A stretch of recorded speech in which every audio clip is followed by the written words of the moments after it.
요한복음 1장 1절 시작. 태초에 말씀이 계셨고 그 말씀이 하나님과 함께 계셨으니 그 말씀은 하나님이셨느니라. 말씀이 하나님이다 라는 제목으로 설교 말씀을 전하겠습니다. 말씀이 하나님이다. 우리는 하나님 말씀을 우리가 대하는 우리의 자세에 대해서 오늘 말씀을 전하고자 하는 것입니다. 우리는 말씀을 대할 때 다양한 모습으로, 다양한 형태로 말씀을 취할 수가 있죠. 우리가 진리의 지식을 공부하는 학생으로서 이 말씀을 대한다고 한다면 말씀을 잘 배우려고 꼼꼼히 살펴보고 또 기록하고 정리하고 필기하는 그런 모습으로 성경을 대할 것입니다. 또 우리가 군사로서 또는 주인의 명령에 복종하는 종으로서 이 하나님의 말씀을 대한다면, 그렇게 성경을 읽는다고 한다면 그 말씀의 명령을 지키기 위해서 그 말씀을 떨어뜨리지 않고 그 말씀을 받들고자 하는, 또 지키고자 하는 그러한 마음으로 그렇게 말씀을 대할 것입니다. 또 우리가 양식의 굶주린 양처럼 그렇게 하나님의 말씀을 대한다고 한다면 우리는 그 말씀을 갈급해하면서 또 정말 꿀처럼 달고 단 말씀으로 그렇게 받아 먹을 것입니다. 또 다르게 표현할 수도 있겠지만 여러분들은 어떤 모습으로 하나님의 말씀을 대하고 계십니까? 학생처럼, 군사처럼, 종처럼, 또는 양처럼, 또 청지기처럼, 모든 것들이 우리에게 필요한 하나님의 말씀을 대하는 자세일 것입니다. 근데 오늘 하나님의 말씀을 대하는 것이 곧 우리 주님을 대하는 것이다. 우리 하나님의 말씀을 우리가 만나는 것이 주님을 만나는 것이다 라는 말씀을 오늘 전하고자 하는 것이고, 그것을 우리가 알게 되기를 바라는 것입니다. 이 말씀을 전하게 되는 이유는 얼마 전에, 몇 주 전에 한 성도님이 저한테 질문했습니다. 제가 설교 전에 또 설교 후에 기도할 때 오늘 설교를 통해서 오늘 하나님 만나게 해주십시오. 설교 후에는 오늘 설교를 통해서, 오늘 말씀을 통해서 하나님을 만났습니다. 하나님을 만난 우리들이 하나님을 만난 사람들로서 그렇게 세상에서 승리하며 살아갈 수 있도록 도와주시라고 하는 그러한 기도의 표현 때문에 도대체 하나님을 만난다는 게 무슨 뜻인가? 하나님을 만난다는 게 무슨 뜻인가? 그렇게 물어왔더랬습니다. 당연히 알 줄 알았고 또 너무나 당연한 것인데 물어보길래 좀 황당했고, 또 그 전에는 또 하나님을 인격적으로 만난다는 게 무슨 의미냐고 또 물어오신 분이 계셨어요. 그 몇 주 전에 인격적으로 만나는 나의 하나님, 나의 반석, 나의 힘이시고 나의 기쁨이 되시고, 이게 인격적인 만나는 그런 것에 관한 설교를 하면서 그것이 하나님을 인격적으로 만나는 것이라고 설교를 했음에도 불구하고 몇 주 안 돼서 또 그런 질문을 받으니까 또 당황스럽기도 하고, 자, 그런 내용으로 오늘 말씀을 전합니다. 근데 어떻습니까? 분명한 것이죠. 이 시간에 우리가 하나님 말씀을 듣습니다. 하나님 말씀을 듣는 것이죠. 많이 강조했습니다. 사람의 말로 받으면 안 되죠. 목사의 말로 받으면 안 되죠. 목사의 말은 아무런 변화를 일으키지 못합니다. 저는 아무런 힘이 없습니다. 여러분이 제 말로 듣는다면 누구도 변화될 수 없을 것입니다. 사실 그대로 하나님 말씀으로 받았더니 데살로니가 성도들이 변화되지 않았습니까? 성장을 하지 않았습니까? 그렇죠. 저는 여러분들을 변화시킬 능력이 없습니다. 아무런 능력은 어디 있습니까? 하나님 말씀에 있다는 거죠. 이 시간 여러분들이 하나님 말씀으로 받는다면 변화될 것입니다. 왜 변화 안 되는 겁니까? 사람의 말로 받아들이기 때문에 그렇죠. 여러분들, 저 사람들이 왜 구원받지 않습니까? 우리가 복음을 전하는데 왜 귀도 기울이지도 않고 콧방귀도 안 낍니까? 또 사람을 말로, 우리가 또 광신자의 말로 받아들이기 때문에 구원받지 못하는 거예요. 저들이 하나님 말씀으로 받는다고 한다면 저들은 구원받았을 것이란 말이죠. 마찬가지로 여러분들이 이 시간에 여러분이 이 말씀을 통해서 하나님을 만난다고 한다면 변화되는 것이죠. 이 말씀을 통해서 여러분들이 이 시간에 사람들을 만나러 온 것이라고 하든지 그러면 아무런 변화가 없는 것입니다. 말씀은 하나님이십니다. 그 말씀을 통해서 여러분 하나님을 만나셔야 하는 것이죠. 자, 이러한 사실에 대해서 오늘 말씀을 전하고자 하는데, 자, 이것을 알기 위해서 오늘 저는 크게 세 가지로 구분해서 말씀을 전하는데, 첫 번째는 태초부터, 과거에 태초부터 계셨던, 육신으로 오시기 전에 바로 예수 그리스도, 그분 하나님이신데 그분의 이름이 말씀이시다라는 사실을 전할 것이고, 그리고 현재 저와 여러분 안에 계시는 바로 예수 그리스도, 그분이 또한 말씀이시다라는 사실과, 또 앞으로 오실 재림하시는 예수 그리스도, 그분의 이름이 말씀이시다라는 사실을 살펴보면서 우리가 이 말씀을 대하는 자세가 달라지기를 바라고, 이 말씀으로 우리 주님을 만나는 그러한 우리가 되어서 우리가 변화되고 정말 주님께서 기뻐하시는 선하신 온전하신 뜻을 이루는 삶을 살게 되기를 바라는 것입니다. 자, 첫 번째로 육신으로 오시기 전에 예수님의 본래 이름이 무엇이었는가? 오늘 요한복음 1장 1절에서 분명하게 보여주고 있죠. 그 이름이 뭡니까? 말씀이다라는 거죠. 요한복음 1장을 가만히 읽어 내려가다 보면 17절에 가서야 우리 주 예수 그리스도의 이름이 나오는 것을 보게 됩니다. 그 전까지는 어떤 이름으로 불리고 있었습니까? 1절에서는 태초에 말씀이 계셨고 그 말씀이 하나님과 함께 계셨으니 그 말씀은 하나님이셨느니라 했고, 2절에서는 그 말씀이라는 단어로 시작하고 있고, 3절에서는 만물이 그에 의하여 지은 바 되었다라고 말씀하고 있는데, 그에 의하여라고 하는 것은 그 말씀에 의하여라는 것이고, 실제로 우리가 창세기 보니까 그 모든 만물이 말씀에 의해서 지어지는 것을 보게 되는데, 그것은 곧 예수 그리스도께서 만물을 창조하신 하나님이시다라는 사실을 우리에게 가르쳐 주고 계시는 것이죠. 예수 그리스도께서 하나님이시다라는 거죠. 만물을 창조하신 그분이시다라는 거죠. 그분의 이름이 바로 성육기 전에, 바로 창세기 태초에서부터 바로 말씀으로 계셨던 분이시다라는 것을 보여주고 있습니다. 그리고 4절에서는 그분 안에 생명이 있었으니 라고 말씀하고 있는데, 여기서도 여전히 그분은 바로 그 말씀을 지칭하는 것입니다. 5절에서 그분 안에, 그 말씀 안에 있는 바로 생명의 빛에 관하여 설명해 주고 있습니다. 그리고 6절에서는 바로 침례인 요한이 그 말씀 안에 있는 빛에 대해서 증거하고자 온 그러한 전령으로 그렇게 나오고 있죠. 10절에서는 다시 그가 세상에 계셨고 라고 말씀하시는데, 여기서도 문맥을 따라 보게 되면 그는 말씀이신 것이죠. 11절에서도 자기 백성에게 오신 그 역시나 말씀이신 분이시죠. 14절에서 드디어 그 말씀이 육신이 되어 우리 가운데 거하심으로 라고 말하고 있습니다. 이분이 누구인지 우리 분명히 알고 있습니다. 예수 그리스도시죠. 바로 성육신, 육신을 입고 우리 가운데 오신 그분. 근데 그분이 바로 말씀이시다라고 기록하고 있는 것입니다.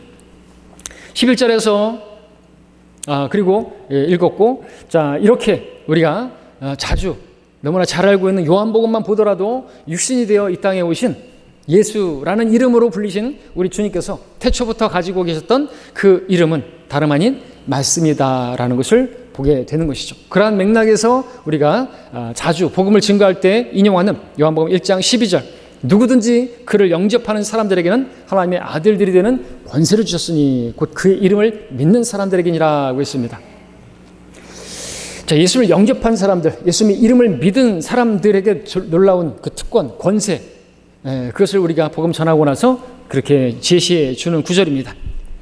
근데 우리가 이 요한복음 1장의 문맥을 살펴보게 된다면 여기서 나타난 그를 영접한 사람들, 그의 이름을 믿는 사람들, 이 말씀을 볼 때 우리는 자연스럽게 바로 그 말씀을 영접한 사람들, 그 말씀의 이름을 믿는 사람들, 바로 그렇게 읽을 수가 있죠. 물론 이 구절이 예수님이시다라고 말하는 게 잘못되었다는 게 아니라, 우리가 오늘 말씀이신 예수님을 주목해 볼 때 여기서 우리가 영접한 분의 이름이 바로 예수님일 뿐만 아니라 말씀이시다라는 것을 우리가 분명히 알게 된다는 것이죠. 그래서 분명히 요한복음 1장은 그 말씀이 하나님이시고 그 말씀이 예수 그리스도시다라는 것을 보여주고 있는 것이죠. 오늘날 누군가가 예수님께 나아가고자 한다면 어디로 가면 되는 줄 아십니까? 말씀 앞으로 가면 되는 것입니다. 성경 앞으로 가면 되는 것입니다. 확인해 보겠습니다. 요한복음 5장을 보겠습니다.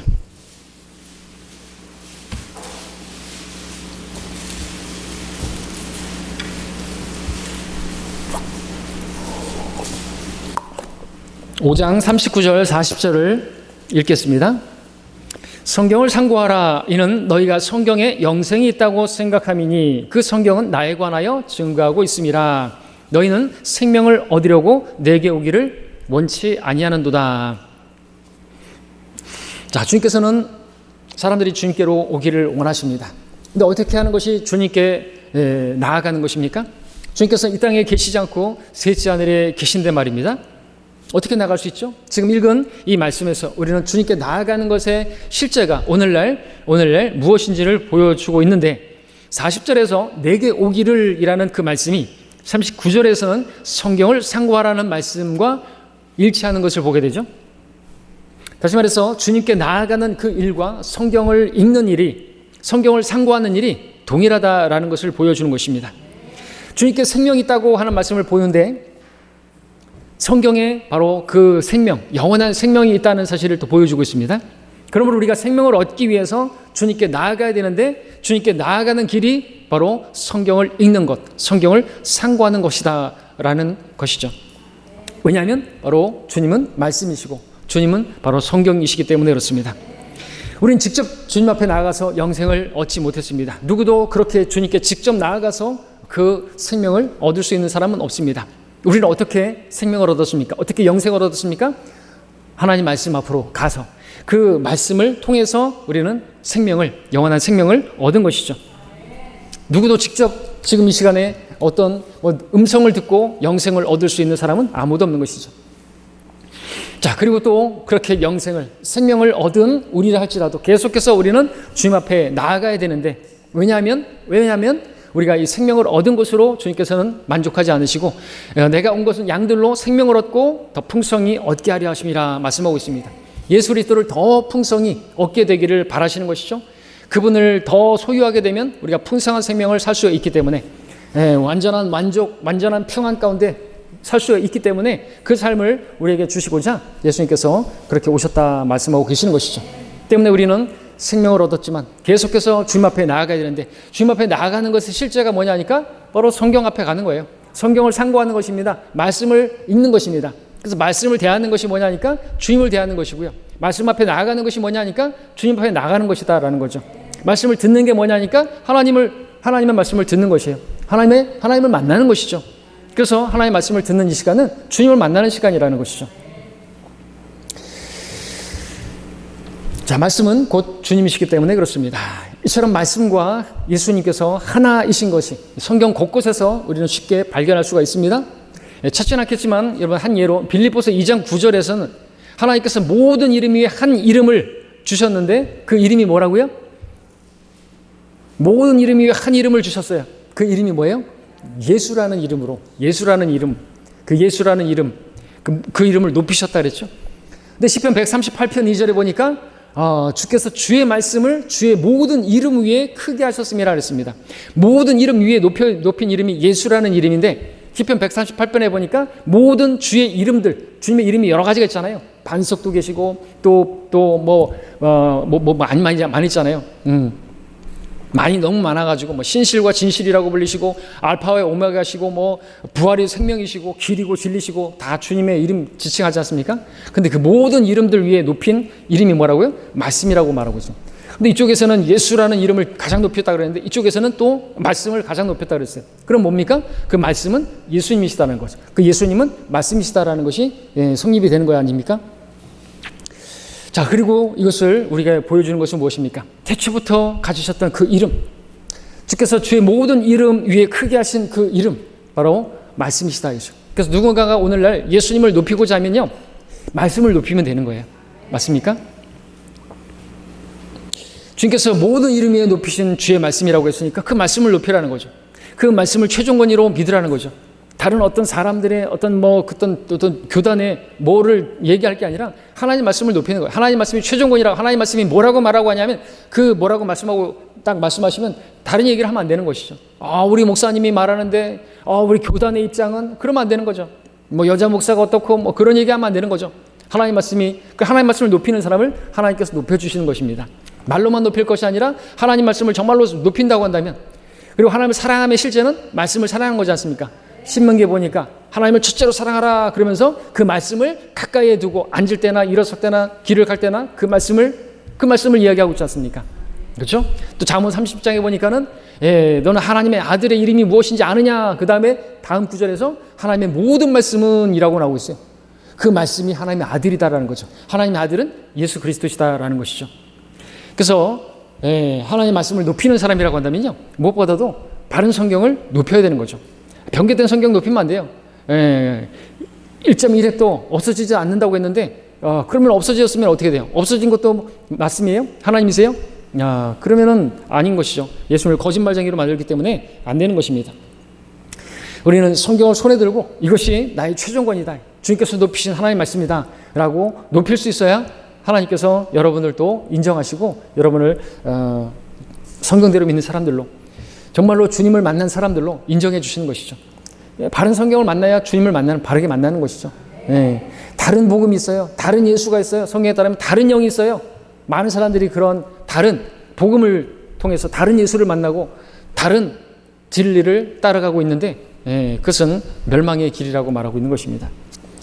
자, 이제 본격적으로 성경을 한번 찾아보면서 우리가 또 말씀이 예수님이시다라는 사실에 대해서 우리가 발견해 보도록 하겠습니다. 자, 요한일서 5장을 가서 보겠습니다. 요한일서 5장에 가서 보시면 주님께서 육신으로 오시기 전에 그 말씀이 육신으로 우리 가운데 거하시기 전에 어떠한 분이신가, 또 하늘에서 바로 그분이 어떻게 무슨 이름으로 불리고 계시는가, 그것을 우리가 확인해 보는 것인데요. 요한일서 5장 5절 7절 그대로 읽겠습니다. 요한일서 5장 5절로 7절까지.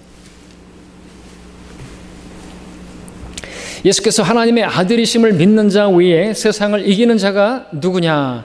이분은 물과 피로 오신 분, 곧 예수 그리스도시라. 물로만이 아니라 물과 피로니라. 증거하시는 이는 성령이시니 성령은 진리시기 때문이라. 이는 하늘에서 증거하시는 이가 세 분이시니 아버지와 말씀과 성령이시오. 이 세 분은 하나이심이라. 요한일서 5장 7절이 개역성경에는 없는데 6절을 갖다가 반토막 내갖고 7절로 갖다 껴다 맞춰놨죠. 자, 분명히 7절은 바로 삼위일체 하나님을 분명하게 강력하게 증거하고 있는 구절인 것인데, 보고자 하는 것은 6절에서 물과 피로 오신 분, 곧 육신이 되어 오신 우리 주 예수 그리스도, 그 예수 그리스도께서 7절에서는 하늘에서 증거하시는 이로 나타날 때는 어떤 이름으로 불리고 있습니까? 아버지와 말씀과 성령이시오. 6절에서는 하나님의 아들 곧 예수 그리스도, 그 물로 피로 오신 분, 육신으로 오신 분, 성육신하신 분 예수 그리스도신데 하늘에서 증거하시는 이로서는 말씀으로 불리고 있다라는 것입니다. 자, 이런 말씀들을 보면서 말씀을 드리고자 하는 것은 우리가 이 말씀을 대할 때 우리는 하나님으로, 바로 예수님을 대하는 것으로 우리는 믿어야 한다라는 것이죠. 하나님의 말씀을 듣는 것을, 우리 성경을 읽는 것을 우리가 주님을 만나는 그 시간인 것을 알아야 된다라는 것이죠. 다만 지식으로, 명령으로, 법칙으로 이 말씀을 대하는 것이 아니라 살아계신 주 예수님을 대하듯이 그렇게 말씀을 대하고 읽고 상고하고 그렇게 만나야 된다라는 거죠. 우리가 말씀을 더 알기 원하는 그것은 다만 우리의 어떤 호기심이나 지식 욕을 채우기 위한 것이 되어서는 안 되고, 나를 사랑하사 나를 위해서 자신을 주신 바로 예수 그리스도를 더 친밀하게 알기를 원하는 마음으로 그렇게 알기를 원해야 된다는 거죠. 주님을 더 알기를 원하는 거죠. 바울의 소원이 그거 있지 않습니까? 주님을 더 아는 것, 주님을 더 얻는 것, 그것을 원했던 것입니다. 우리가 말씀에 순종하고자 하는 그 자세는요, 다만 명령과 법칙을 대하면서 그 기준에 나를 맞추려고 노력하는 것이 아니라 나를 위해서 자신의 생명을 내어주신 그 말씀이신 그리스도께 순종하고자 하는 그러한 자세여야 하는 것입니다. 이 말씀을 읽을 때 여러분들 단지 그냥 어떤 것을 모르고 알고 알게 되었다, 뭘 더 알기 원해서 그렇게 성경을 읽는 것이 아니라 어떤 그런 지식이나 어떤 그런 것으로 알고자 하는 것이 아니라 주님을 더 알기를 원하는 그런 마음으로 성경을 읽어야 하고, 그렇게 주님을 더 알고자 하는, 주님을 만나는 그런 시간으로 가져야 한다라는 말씀을 자주 드렸지 않습니까? 자, 이렇게 우리는 예수님께서 태초부터 육신으로 오시기 전까지 하늘에서 가지셨던, 태초부터 가지고 계셨던 그 이름이 바로 말씀이다라는 사실을 보았습니다. 이제 두 번째로는 이제 현재 우리 안에 내주하시는 주님께서 말씀으로 거하신다라는 사실을 보고자 하는 것입니다. 골로새서 말씀 보겠습니다. 골로새서 1장 27절입니다.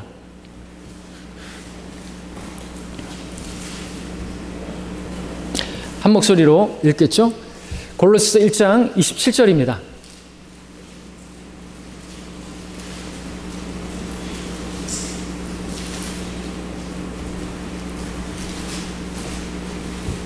한 목소리로 읽습니다. 골로새서 1장 27절 시작.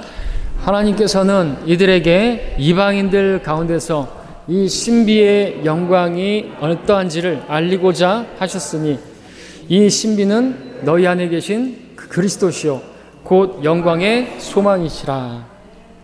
자, 신비라는 것은 뭡니까? 쉽게 이해하거나 우리가 설명되기 어려운 그러한 진리, 하나님의 진리를 말하죠. 자, 26절에 보니까 이 신비는 여러 세대와 시대와 세대에 감춰졌던 그것이 우리에게 이제 나타났다 말씀하고 있습니다.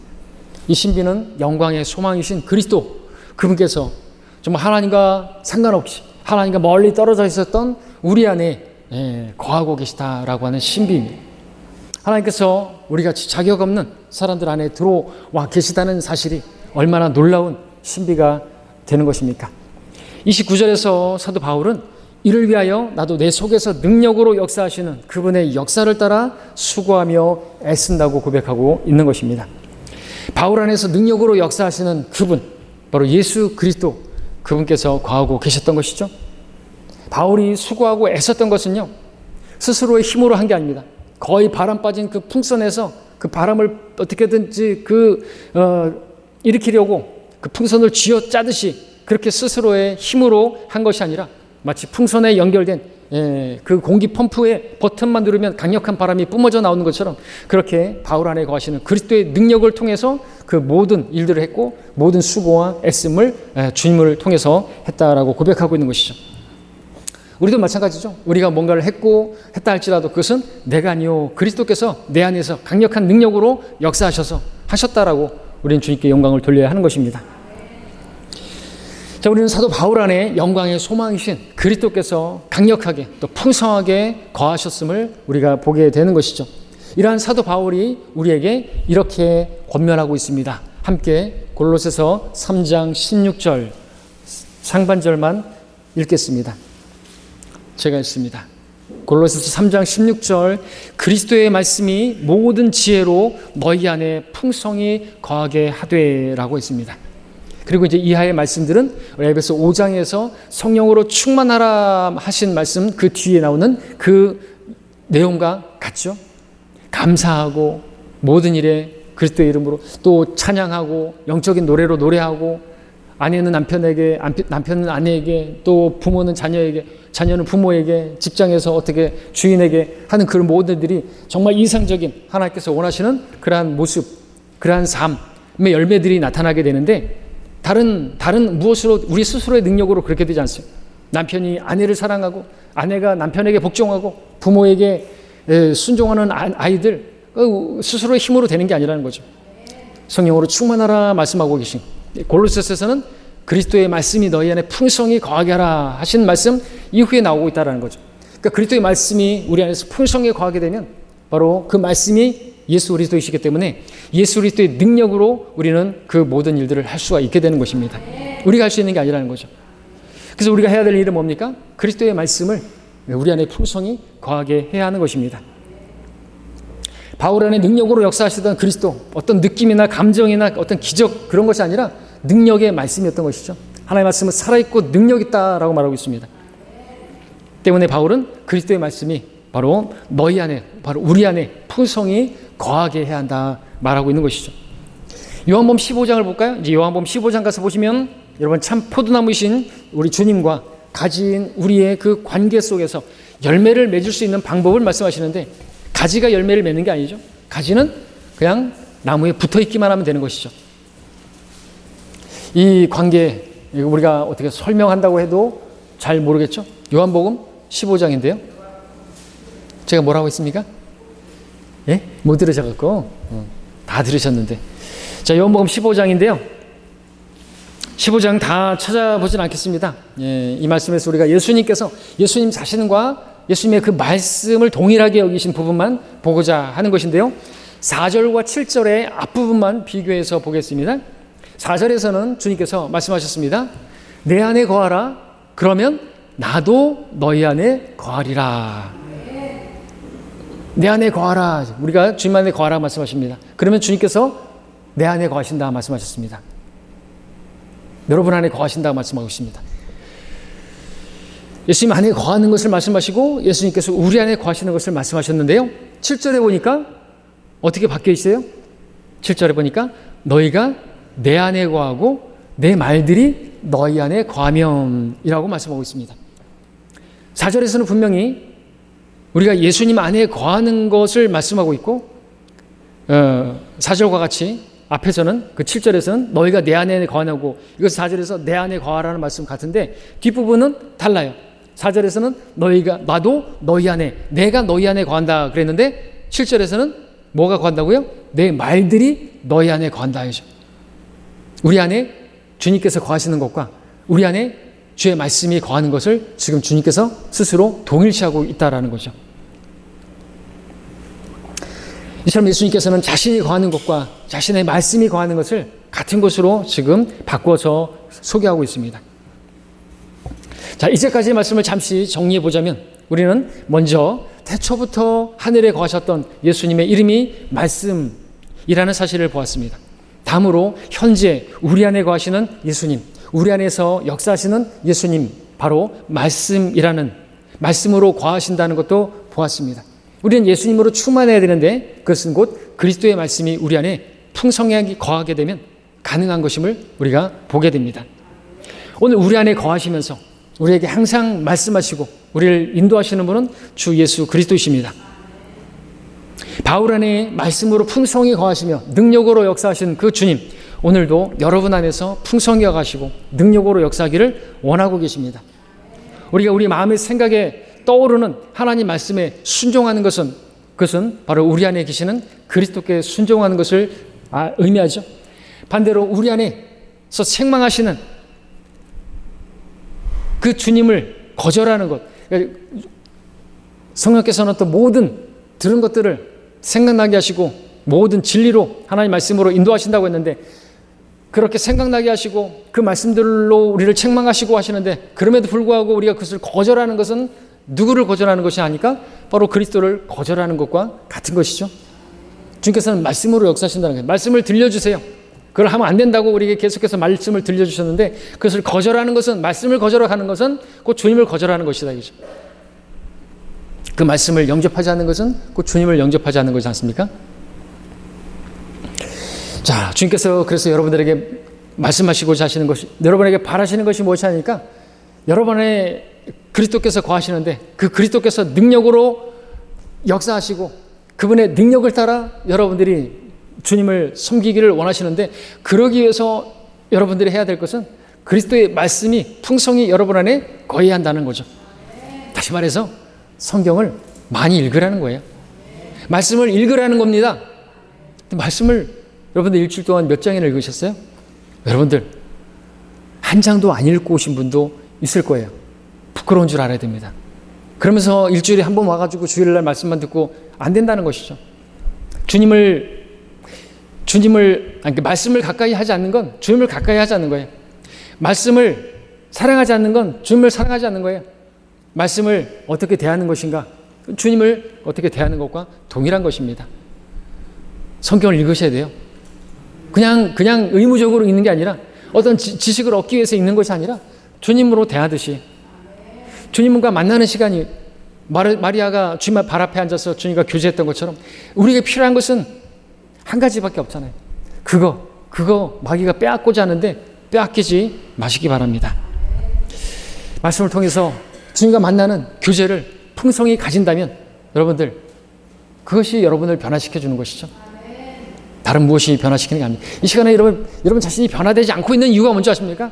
아무리 설교를 듣고 아무리 예배를 드리고 그래도 변화되지 않는 이유가 뭔지 아십니까? 말씀을 안 듣는 거예요. 어떻게 해요? 하나님 말씀으로 안 듣는 거예요. 그냥 저 말로 듣는 거예요. 아무 의미가 없습니다. 시간이와 똑같아요. 구원받지 않은 사람들이 구원받지 못하는 것처럼 구원받은 사람이 여전히 풍성한 생명을 누리지 못하는 이유는 주님의 말씀으로 받지 않기 때문에, 주님을 이 시간 주님을 만나지 않기, 주님을 인격적으로 만나지 않기 때문에 아무런 변화를 기대할 수조차 없는 것이에요. 시간만 가는 거예요. 시간만 가는 거예요. 제 말로 듣지 마십시오. 하나님의 말씀으로 들으시라고. 그래서 계속 말씀, 동일한 씨가 뿌려지지만 네 가지 마음밭에서 다르게 열매를 맺지 못하는 것과 열매를 맺는 것이 나오지 않습니까? 하나님 말씀으로 받았더니 그 말씀이 너희 가운데서, 믿는 너희 가운데서 효과적으로 역사한다라고 말씀하고 있지 않습니까? 자, 이번에 세 번째로 이제 앞으로 오실 예수 그리스도의 이름이 무엇인가 계시록에서 보겠습니다. 계시록 19장 11절로 13절까지 교대를 읽겠습니다. 요한계시록 19장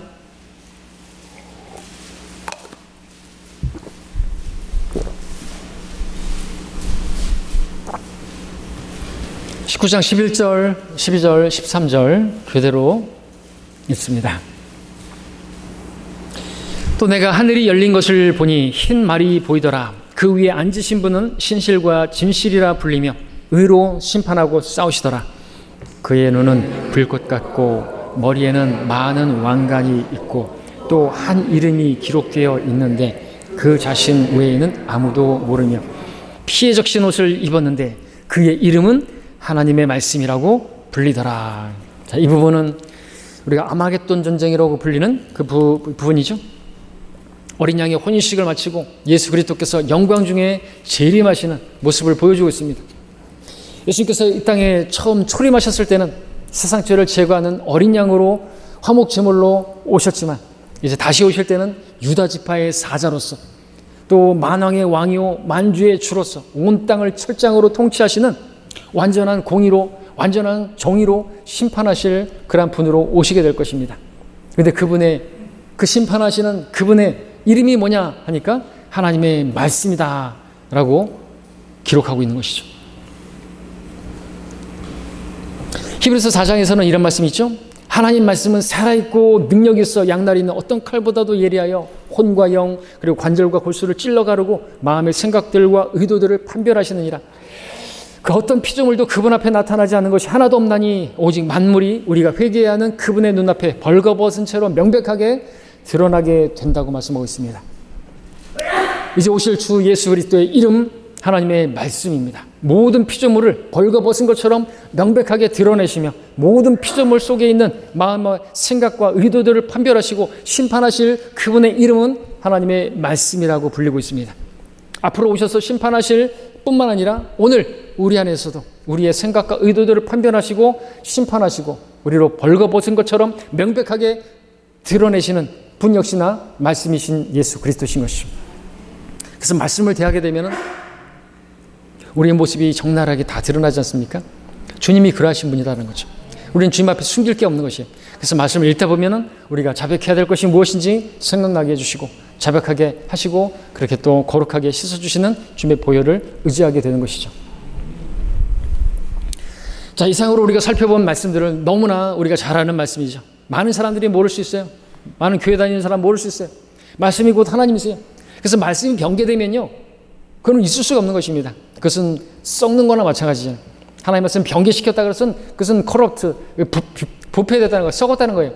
하나님 말씀 살아있고 썩지 않냐 씨라고 했는데 성경이 썩을 수가 있습니까? 그럼 예수님은 썩는 거예요. 예수님이 썩지 않으셨죠? 예수님께서 썩기 전에 사흘 만에 부활하신 것입니다. 사람은 3일 만에 썩기 시작하니까 3일장을 치르는 거예요. 3일 만에 빨리 묻어야 되는 거예요. 안 그러면 냄새 나니까. 그 나사로는 나흘째 돼갖고 4일째 되니까 썩어서 냄새 나기 시작했지 않습니까? 하나님 말씀은 썩을 수가 없는 것입니다. 썩지 아니할 영원한 씨라고 말씀하고 있습니다. 그래서 그런 말씀을 찾아야 되는 것이고 그런 말씀으로 우리가 하나님을 대해야 되는 거죠. 그리고 그 말씀으로 거듭난 사람들은 결코 죽지 아니하고 결코 썩지 아니할 영원히 거하는 그러한 사람이 되고 또 그 말씀을 따라서 산 사람들은 그 말씀대로 행한 그 모든 일들은 영원히 남는다고 말씀하고 있습니다. 영원한 통치로 영원한 영광으로 갚아주신다 말씀하고 있는 것이죠. 자, 매우 단순하고 너무나 분명한 내용입니다. 태초부터 가졌던 주 예수님의 이름, 육신이 되어 이 땅에 오셔서 예수라는 이름을 가지기 전에 가지셨던 우리 주님의 이름은 말씀이셨습니다. 또 우리가 영접한 분은 바로 말씀이신 예수님이셨습니다. 우리 안에 거하시는 예수님은 말씀으로 풍성히 우리 안에 거하기를 원하고 계십니다. 앞으로 다시 오실 예수 그리스도의 이름 또한 하나님의 말씀이십니다. 하나님의 말씀은 곧 우리 주 예수 그리스도이십니다. 그러므로 우리가 하나님의 말씀을 읽고 들을 때 우리는 예수님을 만나는 그분과 교제하는 시간임을 우리는 믿어야 하는 것이죠. 하나님의 말씀에 대한 자세가 곧 우리 주 예수 그리스도를 대하는 자세임을 우리는 기억해야 하는 것입니다.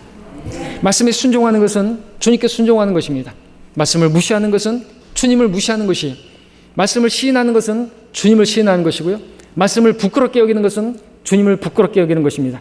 말씀을 사랑하는 것은 주님을 사랑하는 것입니다. 말씀을 무관심한 것은 주님께 무관심한 것이, 말씀이 필요 없는 사람은 주님이 필요 없는 것이, 말씀을 읽지 않는 사람은 주님과 교제하지 않는 사람인 것입니다. 말씀을 풍성히 가진 사람은 주님을 풍성히 얻은 사람인 것입니다. 오늘 여러분은 하나님의 말씀을 어떤 모습으로, 어떤 자세로 대하고 있는 것입니까? 알고 모르는 지식으로 더 알기를 원하는 어떤 그런 지식을 알기 위해서 그렇게 말씀을 읽고 있는 것입니까? 지키고 못 지키는 그런 방식으로 율법적으로 그렇게 대하고 있지는 않습니까? 우리는 말씀을 대할 때 주님을 대하는 그 모습으로, 또 주님을 만나는 친밀한 교제로 그렇게 말씀을 읽어야 하는 것이죠. 태초부터 말씀이 있었으며 지금도 우리 안에서 말씀으로 가시고 앞으로 다시 오실 때도 하나님 말씀으로 불리실 그 분으로 우리가 대해야 되고 그분을 만나야 하는 것이죠. 우리는 지금 주님을 만나는 것은 말씀을 통해서 만나는 것입니다. 주님께서는 여러분에게 말씀하기 원하시고 교제하기를 원하십니다. 그 교제를 위해서, 그 만남을 위해서 여러분을 구원하실 것입니다. 주의 교제로 부르신 하나님은 신실하시다 말씀하고 계십니다. 귀 있는 자는, 우리는 이제 귀를 가졌어요. 귀에 할례를 받았습니다. 귀 있는 자는 성령께서 교회들에게 하시는 말씀을 뿐만 아니라 여러분 각자에게 주시는 말씀을 들을 수 있어야 되는 것이죠. 근데 갈수록 너무나 이 세상이 악해지고 어려운 때를 살고 있고 분주하고 우리의 귀와 우리의 눈을 빼앗는 것들이 너무나 많은 것이 사실인 것이죠. 사무엘이 사울에게 말했죠. 가만히 서서 하나님 말씀을 들으라고. 하나님 말씀을 경청하지 않으면 사울처럼 버림당하게 되는 것입니다. 하나님 말씀을 거슬러서 하나님 말씀을 존중하지 않으면 하나님께서도 존중하지 않는 것이, 분주하고 시끄러운 여러분의 마음을 하나님 말씀을 읽고 성경을 가까이 하는데 여러분들 시간을 빼앗고 그렇게 읽지 못하게 만드는 그런 것들을 치워버리십시오. 가지치게 하지 않으면 하나님께서 여러분을 가지치게 해주세요. 여러분을 버리신다는 게 아니라 여러분들이 애지중지하고 있고 여러분을 사랑하고 있는 것들을 다 잘라내 버리신다는 거죠. 그러시기 전에 여러분들이 스스로 잘라내 버려야 되는 거예요. 여러분의 시간을 빼앗고 마음을 빼앗고 있는 것들, 여러분들이 더 사랑하고 있는 것들이 있다고 한다면 주님보다 더, 말씀을 읽는 것보다 더 여러분 빼앗고 있는 게 뭐예요? 인터넷입니까? 어떤 영상들입니까? 유튜브입니까? 아니면 어떤 무슨 웹툰입니까? 게임입니까? 그런 것들 여러분 스스로 잘라내지 않으면 하나님께서 절제시켜버릴 것이에요. 아무것도 하지 못하게 만드실 수 있어요. 왜? 열매 맺게 하시려고. 하나님께서 여러분 열매 맺기를 원하시는 거예요. 자, 하나님의 말씀을 듣고 읽고 묵상할 때 그 말씀으로 우리는 주님을 만나고 교제하는 것입니다. 말씀을 대할 때 예수님을 만나지 못하면서 어떤 지식을 알고 무엇을 잘 지키는 것이, 또 잘 지켰다는 것이 무슨 의미가 있는 것이겠습니까? 바리새인들은 구약에 정통했습니다. 그런데 그리스도가 베들레헴에서 태어나실 것을 알았음에도 불구하고 그분께 경배하러 가지 않았습니다. 하나님의 말씀을 대하면서도 살아계신 예수님을 만나지 못한다면 많은 지식과 의로운 행실, 거룩한 그러한 경건의 모양, 우리로 하여금 오히려 더 예수님을 알지 못하게 하는 방해물이 될 수가 있을 뿐인 것이죠. 우리는 그런 전철을 또 밟아서는 안 되는 것입니다. 자, 우리는 예수님의 은혜로, 그 공로로 구원을 받은 사람들입니다. 그렇다면 우리의 이제 목표와 소망은 무엇이 되어야 하는 것입니까? 바로 예수님이 우리의 표대가 되어야 됩니다. 우리가 목표하고 추구하는 것은 이제 그리스도를 더 아는 것이 되어야 됩니다. 그리스도를 더 얻는 것이 되어야 됩니다. 바울의 목표는 그것이었습니다. 나의 목표, 나의 표대는 그리스도를 얻는 것이다. 나에게 유익하던 것은 무엇이나 그리스도를 얻는 데 있어서 방해가 되는 것이라고 한다면 다 배설물로 여겼다 이거죠. 그 전에 내가 자랑하고 그 전에 내가 끌어안고 있었던 것들을 다 배설물로 여기고 다 버렸다 이거죠.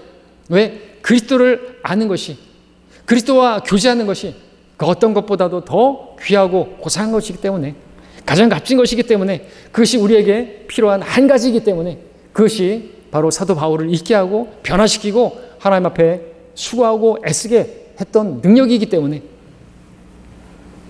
자, 그리스도를 얻는다고 하는 것의 실제가 뭡니까? 말씀을 얻는 것입니다. 자, 그러므로 오늘 이러한 사실을 여러분들이 알게 되었으니, 이제 말씀을 통해서 다시 한번 주님을 만나게 되셨으니, 실제적으로 이제 여러분들이 해야 될 것은 이전보다 더욱 주님을 사랑한다고 말한다면 하나님의 말씀을 가까이 하시기 바랍니다. 성경을 읽으시기 바랍니다. 하나님의 말씀에 더욱 친밀한 여러분이 되어서 주 예수 그리스도와 더욱 친밀한 관계 가운데 살아가게 되시기를 바랍니다. 기도하시겠습니다.